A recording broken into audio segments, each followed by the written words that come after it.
नमस्ते साथीहरू, म आज हजुरहरूलाई नवलपरासीमा रहेको सिसी टेम्पलको छोटो मिठो भिजिट गराउने छु। सायद हजुरहरू धेरैजना घुम्न आइसक्नु भएको छ होला। अहिले चाहिँ यसमा कलर लगाएर कस्तो राम्रो बनाएको रहेछ। यहाँ आएपछि एकछिन माइन्ड चाहिँ एकदम फ्रेस हुन्छ। आज खासै भिडभाड पनि थिएन अनि भ्यू पनि कस्तो राम्रो देखिएको थियो। हामीले त्यही भित्रको एउटा सानो क्याफेमा आइसक्रिम, चटपटे र पानीपुरी खायौँ। चटपटे पानीपुरी पनि एकदम मिठो थियो।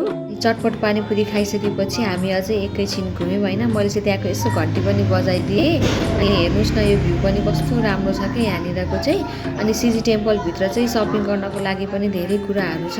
अनि हामीले पपकर्न पनि खाएर त्यहाँको एक्सेसरिजहरू, ज्वेलरीहरू अनि कपडाहरू पनि यसो एकैछिन हेर्न गयौँ।